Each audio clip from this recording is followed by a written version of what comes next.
All right, welcome to the conversation on the TYT network. Now we're going to talk to someone you might recognize, David Hogg. He's an activist and obviously Parkland shooting survivor, founder of March for Our Lives and a board member, author of Never Again, A New Generation Draws the Line, and he's now in a new movie called Us Kids. That's a documentary about Parkland. David, welcome to TYT. Thanks for having me on. No problem. David, I know you and Marjorie Taylor Greene have got a conflict going on now, and it relates to guns. I want to talk about that. I want to talk about all the things that you're up to. But I actually want to show a trailer of Us Kids, the documentary that you're in first, because it's really compelling, and I want to talk about that as well. So let's watch the trailer.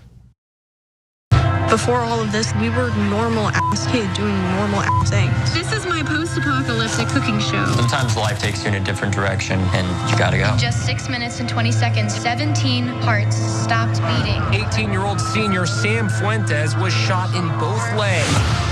I was thinking about how were we gonna get out? If he was gonna come back, was I going to die? And I saw Emma on TV, and I remember just like looking up to her and thinking, wow, I can do that. From South Florida to the south side of Chicago, these two groups are vowing to work together on the gun issue. That's all we ever wanted in the first place, was to be listened to. It's always the same shit. So what if we got to change it this time? How many of you lost someone in this? Cameron went off script. Can you tell me right now that you will not accept a single donation from the NRA? And then shit went down. Nationwide walkout inspired by Parkland, Florida. It's one thing to talk about it. It's another thing to actually make it happen.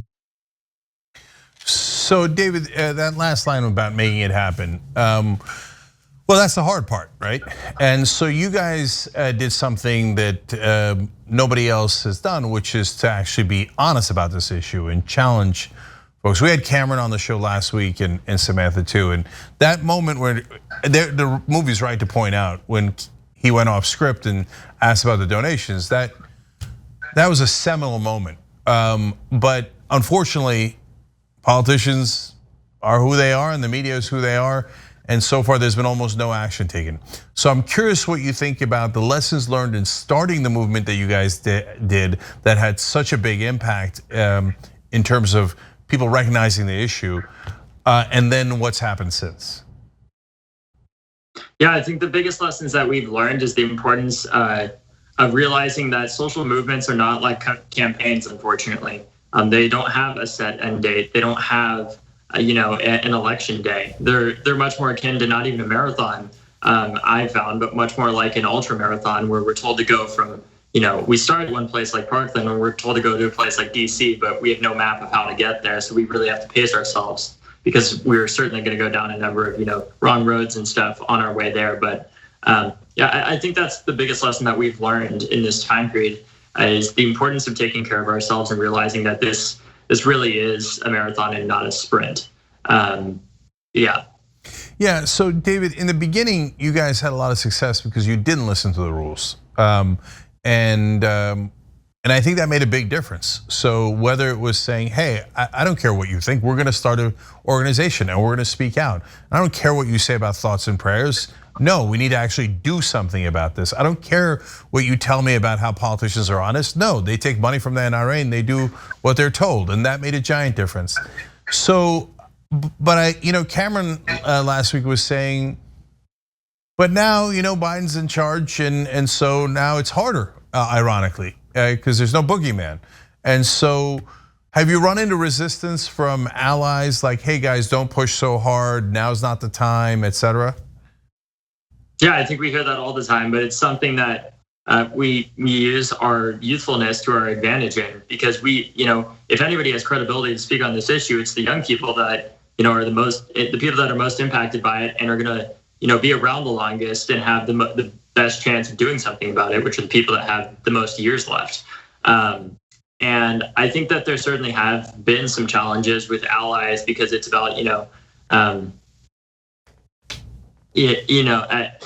he was right in that there is no boogeyman in many senses, but similarly, I think it's more challenging because we've realized through this work that although we have to address the NRA, obviously, in gun laws, the issue of gun violence is a very multifaceted one that must be addressed from a lens of not only how does somebody get a gun, but why do so many young people, especially in the United States, feel the need to pick up a gun in the first place. And that brings in conversations around systemic inequality, poverty, racial injustice, environmental injustice, and all these different forms of purposeful injustice that have been built into our country's structure and our government structure and our policies that also need to be addressed. So I think, although you may not see March for Our Lives as much on TV anymore, for example, I think it's important to realize that a lot of the work that we are doing is some of the most important, I would argue even more important than a march, but it doesn't get, it's not big and flashy. It doesn't get on TV. And it's work like mutual aid, working with communities on the ground that are the most impacted by gun violence and asking the organizations that work in those communities how we can assist them, and not saying this is what we're going to do for you, as is often the case in the nonprofit industrial complex, but asking them how can we be supportive of you, how can we be allies to you, and coming to them humbly asking that. But unfortunately, that doesn't necessarily get on TV very much when we're talking about the fact that mental health does need to be talked about, but in a way where it's not stigmatizing it, but talks about the fact that 2/3 of gun deaths are suicides. It's not something super sexy that gets on TV. It's difficult because the most important work isn't the stuff that gets on TV. Yeah. So in terms of federal legislation, any hope? I mean, I don't see any hope. I'm just curious what you see, or maybe even more to the point, how in the world? Because you're knee deep in it. You're doing this all the time. How do we break through and have any prayer of being able to pass federal background checks, getting rid of AK-47s and AR-15s and all these crazy weapons in our streets? Because right now it looks like the Democrats have largely given up, and then of course the Republicans love it. Well, I think ultimately it also comes down to the fact that we have the filibuster, which enables our elected officials to subvert the majority will of the American people who want to protect their kids and protect everyday Americans, and not weapons like an AR-15. And I think ultimately, aside from, although there are certainly challenges with our allies that claim to be on our own side that don't want things to go too far, which I think is absurd and ridiculous, because I think that there's no way that we could ever go too far until nobody's dying from gun violence in this country. I think even more so than those those false allies, we have to challenge the filibuster and, in my opinion, abolish it so that we can actually, pass laws that the majority of American people support that protect people and not guns. I will say that I think there have been some successes, even if small, even in Republican-led states, with things like extremist protection orders that are basically restraining orders for guns that use due process and right to counsel to remove guns from people that are a danger to themselves and others. That have been passed in several Republican states, including Florida. We've also seen a significant increase in funding for the CDC and NIH to do gun violence research, which previously it had basically been illegal for them to study the effectiveness of state gun laws in comparison to states with weaker, stronger gun laws. And those are small things, but in addition, we've also seen a massive increase in violence intervention programs that are community-led, not based in policing, but are focused on using restorative justice and a public health-based approach to reducing violence that I think are actually going to have way more impact, in my opinion, or just as much impact as something like universal background checks. Yeah, in the past, the filibuster was historically used to prevent civil rights legislation. Now it's expanded to preventing civil rights legislation and anything the Chamber of Commerce doesn't want to pass. So what a wonderful part of democracy. It's totally made up. It has a terrible, hateful past, and it's only used to help people like Joe Manchin and the entire Republican Party as well, and Kristen Sinema, another Democrat, to hide their corporate donors and hide their shame for what they would actually vote for without the filibuster. All right, now speaking of shameful people in Congress, you had a suggestion for Marjorie Taylor Greene recently. What, limit our access to guns? Tell me more about that. Why and what do you mean?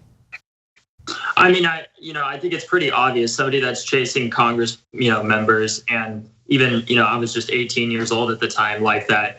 Saying I have, basically implying that they were ready to shoot me or shoot other people when they were talking about how they have a concealed weapon and things like that. I don't think anybody like that should necessarily have a gun. Now, realistically, do I think anything's going to happen? No, because unfortunately, I think we wait for really bad stuff to happen until we're, legislators get the courage to act, unfortunately, a lot of the time. But I don't think somebody like Marjorie Taylor Greene, who is clearly unstable, should have access to a weapon like an AR-15 or any weapon, period. In my opinion, they are dangerous to them, likely to themselves, but for sure to others, as we've seen with the recent video that came out about AOC and the videos that have come out of various other people and Congress members as well. So, unfortunately, there's a long history of gun violence taking place on the floor, the House and Senate floor. I don't want to see that history repeat itself when we have the chance to prevent it right now. And I seriously just think that, something needs to be done. So David, got a minute left, but you mentioned what she said about you when you were 18. People might not know. What was that?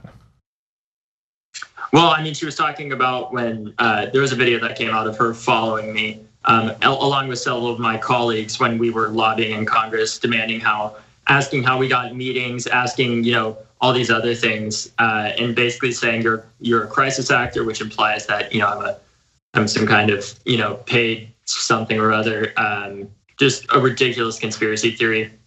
It's often peddled about children, young people and people in general that go through mass shootings, basically pursuing us and harassing us, saying that she had a weapon and all this other thing. And my response to it was simply not to react and try to, as my father, who is now a retired FBI agent, taught me growing up, to de-escalate the situation, which was all I was focused on was the safety of the staff and colleagues that were around me. Look, it's hard to beat Jewish space lasers for insane conspiracy theory, but calling you guys crisis actors and threatening you with weapons after you survived a massacre in your high school, that might beat it.